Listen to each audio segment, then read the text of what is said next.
La culture guinéenne est aussi riche que variée grâce à la multitude des communautés qui la composent.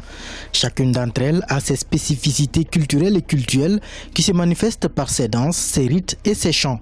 La Guinée forestière, une région située au sud-est du pays, est connue pour son potentiel culturel important. Seulement, cette riche culture est de nos jours menacée par la modernité qui prend de plus en plus de terrain. C'est pour sauvegarder ce patrimoine qu'a été créé le centre scolaire et artistique dénommé Nyoloini, une expression guérzée qui signifie l'âme de ma patrie. Ce patrimoine est en train de mourir à petit feu. Et pourtant, le monde Niba va finir un jour. Mais cette culture ne va pas, ce patrimoine-là ne va pas finir tant que les hommes existent. Donc il faut sauvegarder. Comment? C'est en transmettant à la nouvelle génération. D'aider la nouvelle génération à apprendre ces instruments que nos ancêtres avaient. On a créé ce centre par nos propres moyens.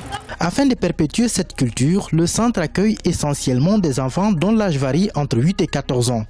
Ils sont à la fois scolarisés et suivent des formations dans le domaine de la musique, la danse et autres rites initiatiques forestiers. Cette troupe fait parler d'elle notamment à l'occasion des cérémonies officielles où elle présente valablement la richesse de la culture du sud-est du pays. Ces enfants sont initiés à toutes sortes d'instruments musicaux aujourd'hui en voie de disparition. L'objectif étant de faire d'eux des futurs ambassadeurs des rites, chants et danses de la Guinée profonde. C'est ici qu'ils ont touché ces instruments que vous voyez. C'est là que je les ai appris, ici. Personne n'est venu avec une notion là-dessus. C'est au niveau national, que ce soit l'arrivée d'un chef d'État, dès que je suis informé, que je sois financé ou pas, j'y vais avec les enfants. Je prends un exemple à l'arrivée de Hollande. J'étais là avec les enfants. On est les seuls qui sont restés au rond-point de l'aéroport. Parce que l'image qu'on avait, les gens se sont dit ça, c'est représentable partout.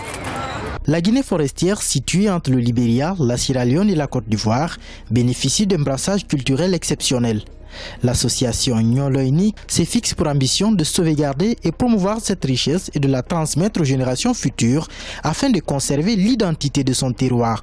Pour mieux se vendre, elle recherche des partenaires notamment au niveau international dans le but de faire connaître ce que la Guinée a de meilleur sur le plan de la culture.